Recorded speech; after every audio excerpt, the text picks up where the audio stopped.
Hi, it's your $2 Tuesday movie critic here with another Oscar nominated movie for 2018. The movie I'm reviewing today is Three Billboards Outside, Ebbing, Missouri. Yeah. So this movie is rated R, and it is definitely a drama. And in some cases, it can be considered a dark comedy. I'm cautious to call it a comedy because there's so many dark and deep themes going on, especially the surrounding crime that takes place in the town that is the reason for the three billboards in the first place. So it's hard for me to call it a comedy, but it is honestly quite comical, but in a dark way. So it is definitely not the type of movie you want your kids to see. I wouldn't even probably want teenagers to see it. Some teenagers might. There's no nudity in it, but there is quite a bit of foul language. I mean, honestly, I think every curse word that I've ever heard that exists in the American language is in this movie. It was just, I mean, racial slurs, gender slurs, curse words galore, and everybody did it. And so, yeah, I didn't really care for that at all. So, full disclosure on this, I was pretty interested to see this movie because the way they made it seem, it was like pretty much what it is. It's a mom fighting against the system, albeit the system is in a small town and it's the entire police department in her eyes.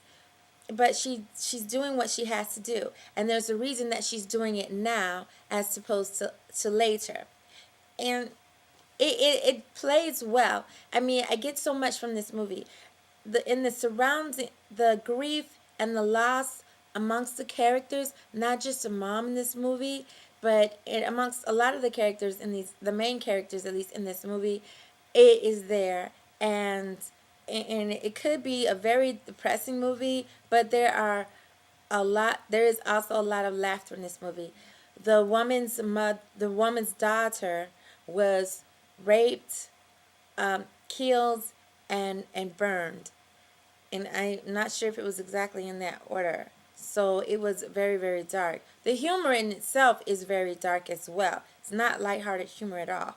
So, but the movie was done very well to the point where the mom, you would expect her, this is the type of mom you do not want to mess with. You do not want to get in her way. You want to do everything to help her. But at the end of the day, she's also facing her own issues outside of just fighting for justice for her daughter. So, and then you have the townspeople that are also, like I said, the main characters going through their own issues as well. And then there's the backdrop of the town itself, small town USA. They say happens according to the title of the movie in Ebbing, Missouri, but it could be any small town USA, and and I think that the way the movie is done, everything kind of not necessarily meshes together, but almost clashes together. There's a lot of clashing going on here, and I actually like the movie. I don't know if it'd be a movie that I see again just because the profanity was so salacious. It wasn't in context. Everybody cursed. That brings me to my likes and dislikes. I did not like all the cursing because it made all the characters seem almost one dimensional. Thankfully, it went further than that, and you could see that each of the characters had their own story, why they did the things they did, and then you get to see them either become stagnant in what was going on in their lives or evolve from it. And that in itself was good to see. So I did like that part, seeing how each character began in the story and then how their story moved forward, and seeing whether or not the character would also do the same. It's definitely a movie for adults only. I wouldn't even let my teenagers see this. It is quite dark in some places. It doesn't get as dark as it could get, but it does get quite dark. And there are a couple of scenes, one scene in particular in the store in the character Frances McDormand's store, where something happens that I find like it was almost ridiculous to me because that scene itself goes nowhere. It stays right there. It's almost like an isolated incident, and it just makes no sense to me as part of this movie. I think maybe it was supposed to go somewhere, but there was a change. I don't know. For that, I did not like that at all. Okay, so then the cliche things. All right, in most small town USA's, the town is filled with white people, and there may be one or two people of color in the movie that are, the side side friends or whatever the case may be. This movie was no different. You had three black people in it. As far as I know, those were the only people of color in the movie. And each one of them has a different task, but mainly their tasks are on the side. It's nothing, their real characters don't really come to the forefront. Even the guy that comes into the force, the police force. Um, my final recommendation, if you're not against seeing a lot of salacious cursing and things like that, then I think you would really like to see this movie. If you can get past that. It I did really like Frances McDormand. I actually liked all the characters in this movie, and it's just from watching the whole movie.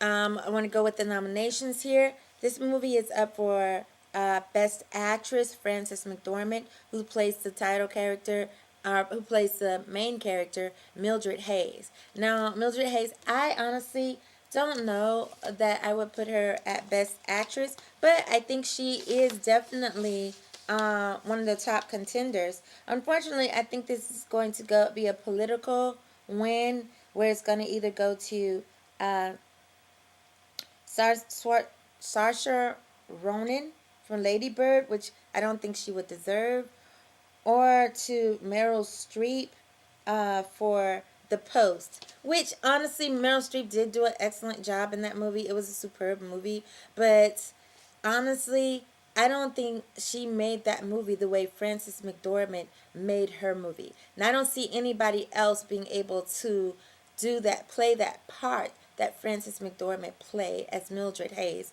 I mean, she was like a force. Whereas Meryl Streep in this movie, I could see some other actresses in that role doing just as well as she did, if not better. And it was nothing against her. I can see other actresses in that role.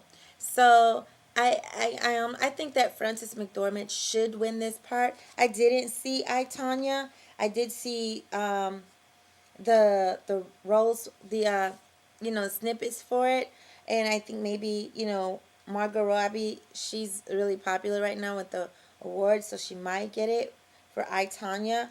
I think it should go to Frances McDormand. And then for Best Picture, I don't think that this movie should win Best Picture. I don't think a movie like this. I mean, it. I think the amount of salacious cursing kind of brought the movie down. So, in my opinion, that I don't see it being Oscar worthy. You know, and for that, and I still think the top contender should be for The Darkest Hour. I still think that should be the best picture. I don't know if it will win, but I definitely don't think it should be Three Billboards Outside Ebbing, Missouri.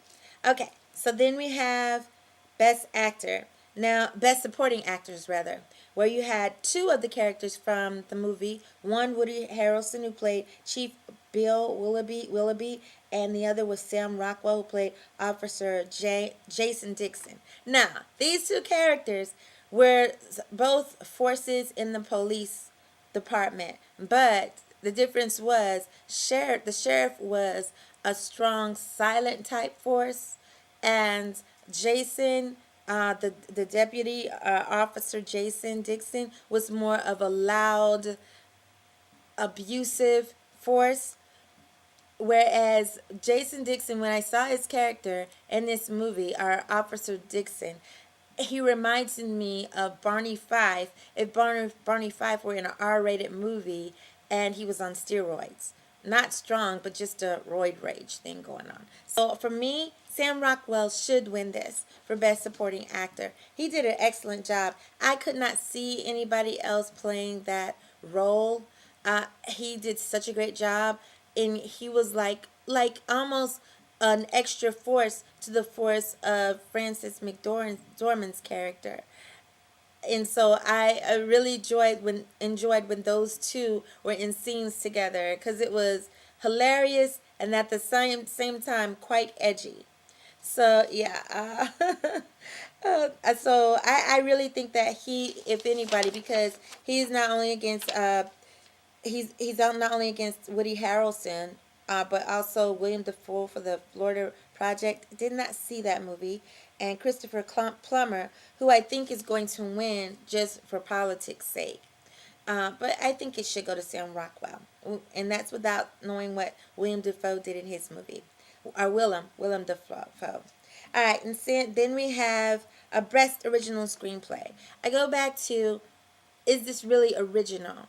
In a certain way, it is, but in a certain way, it isn't. I mean, parents fighting for their kids in movies is not really a new thing. The situation that happened, the way she handled it, I think that kind of added a nuance to it. But I don't necessarily think I would call it original per se. But it is definitely more original than Lady Bird or I don't know the Big Sick, so I have no idea. But I think Get Out still beats it for originality. Plus, I think it was a better done movie than Three Billboards as far as just the content. And then, of course, Shape of Water is definitely also a contender in that. Uh, and then we have Best Original Score. I think everything took a back part to the actual story itself.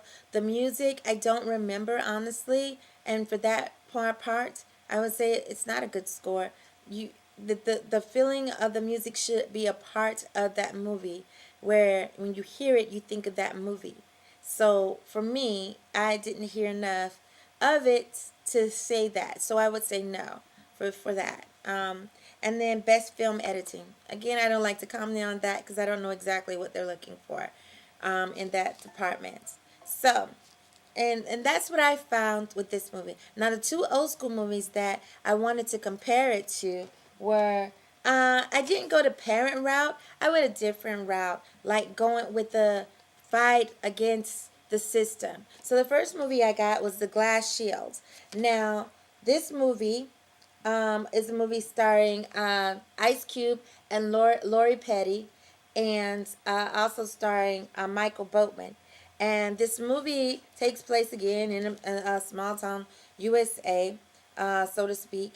And what's happening is the character of Lori Petty and her partner are fighting against the system because they feel like uh, Ice Cube's character has been wrongfully accused of a murder that he didn't commit.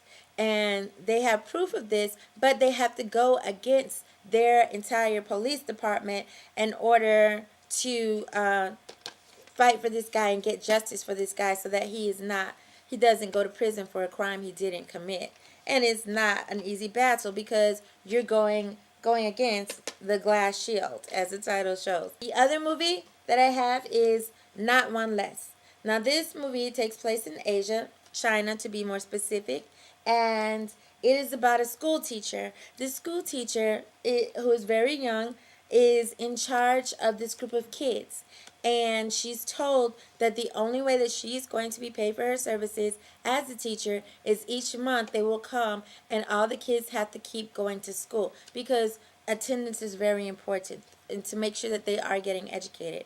So, of course, the teacher has to try to do all of this and get and teach them and make sure they're all there. So one day a student doesn't show up, and it happens to be one of the students that is embedded in her brain.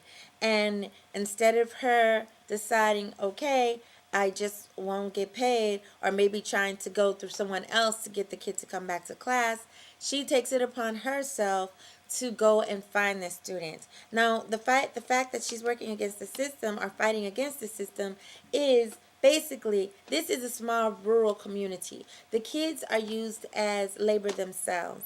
And normally what happens is during a certain time of the year, whether there's school or not, the parents decide to keep the kids away from school so that they can work in their parents' fields or whatever the case may be. But she knows not only is this important that these kids get educated in things, she has to also work within the system so that she can get paid and still stay a teacher there to help the kids. And so, in order to do this, she has to find the student. So, those are my recommendations. Go out, see three billboards in Ebbing, Missouri, rather, and see how you like it. And let me know what you think at the bottom of the screen. Thank you, and I will see you next time.